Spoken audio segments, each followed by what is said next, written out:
Okay, in our last video we did some sectionalizing of a problem with brake fluid loss in a master cylinder. We found out that it was a bad brake line on the rear wheel of this vehicle. Now we're going to replace the brake line. So I got to go off to the auto parts store to pick up some brake line. A couple of things I wanted to know. You can see there's a 12mm wrench on there. I wanted to see the size of the fittings on this. And you can see a little black electrical tape over the brake line. That's just, I wanted to get a rough idea of the length of it.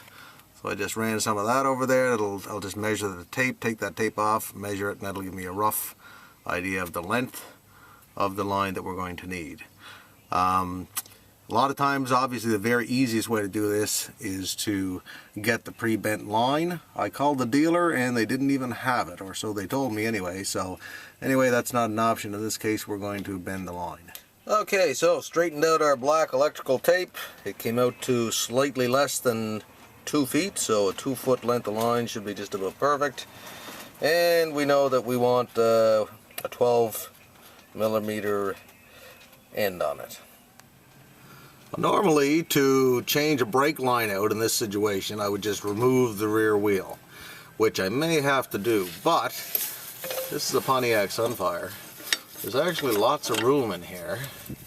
That's a 12mm bleeder screw. Ideally, by the way, you want to have the box wrench made for brake lines.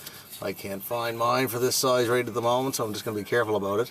I cleaned this up with a wire brush and sprayed cleaner on it last night, knowing I was going to do this job, to loosen it up. So I'm going to attempt to do this with the rear wheel on. If it doesn't work, I'll update you. The thing we have to do too is, there's our brake line. Hopefully you can see this. There's a bracket. And over here, we're going to have to remove that so our brake line will pop out of the bracket. Okay, that's a 7mm nut on there. Just removing that from the bracket now. And I could open up that bracket, but seeing as how I got the other end of the line off, I'm just gonna pull it up and over, and then I'll slide it onto our new brake line that we're gonna make. Okay, so our brake fitting came off of the back of the brake drum there, no problem. The brake line broke, but that doesn't matter. I'm gonna replace that anyway, so that came out.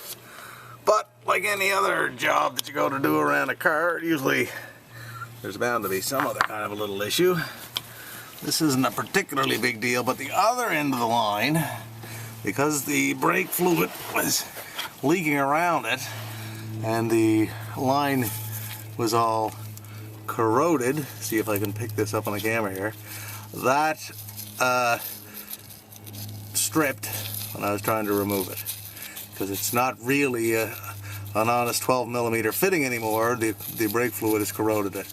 So anyways, I'm going to take my vice grips, get a good grip on that. I'm going to file some flats on it first, and we'll get that out of there.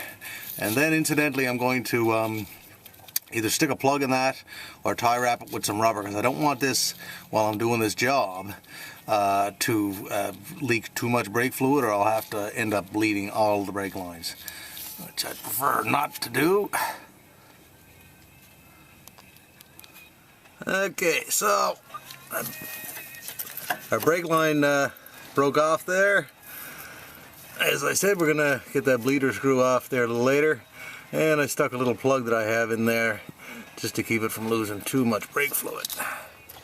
Normally, if I'm in a rush and I have to get a vehicle back on the road, I will just buy the brake line from the manufacturer of the vehicle, which gets pricey. But in this case, I called, this is a Pontiac Sunfire we're working on.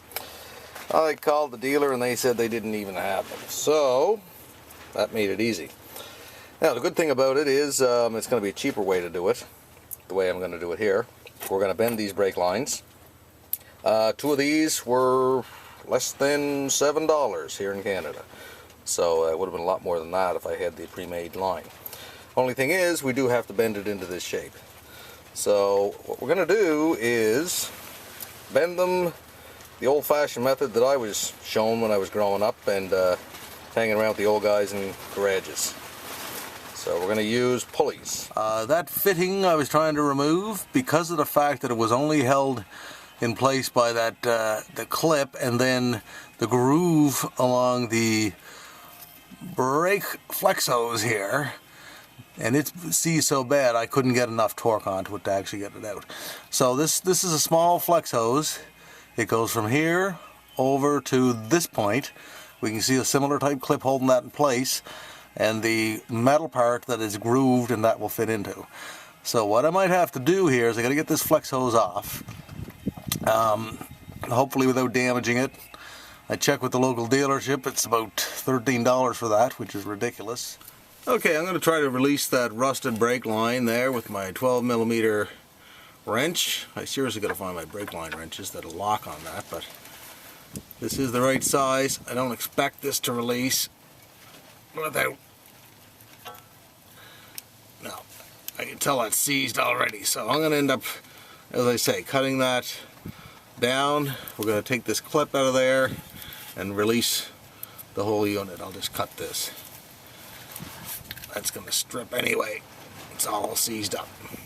Okay, so you notice here that I cut the line very close to the fitting on the brake end because I'm going to be using this line as my template when I make my new brake line.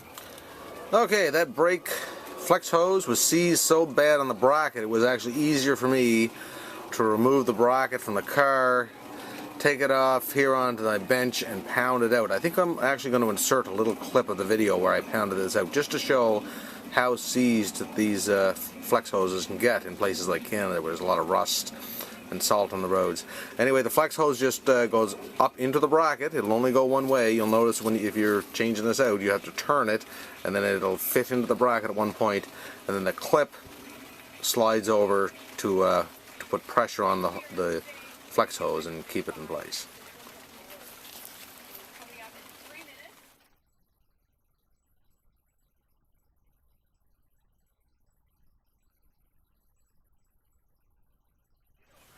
Okay, just installing that bracket and flex hose there, back on. That's a 10mm bolt on that.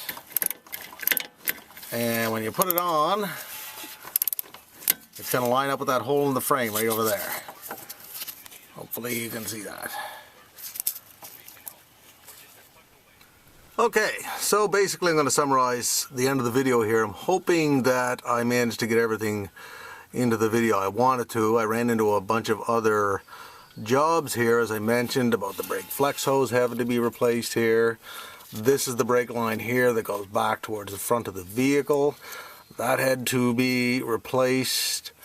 I had to redo this brake line here. That's one thing I want to mention for sure, because of the fact that our brake fitting up here was a little unique. Let's see if I can get my finger. That was long. I'm going to insert that part into the video. I'm actually going to make a couple of videos off of this. I don't want to make this video go on forever, but that was, I'm going to talk about that.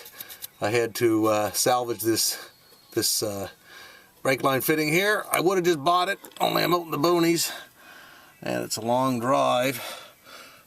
Basically, or a long drive into the city to get that one. My local auto parts store did not have that that brake line fitting up there that I just showed.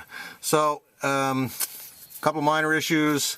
The bolt here broke, no biggie. I just put another one. That hole goes through. Put another bolt on there. There's our bracket, and we can see up the end of the vehicle. That's where I cut the brake line at up there.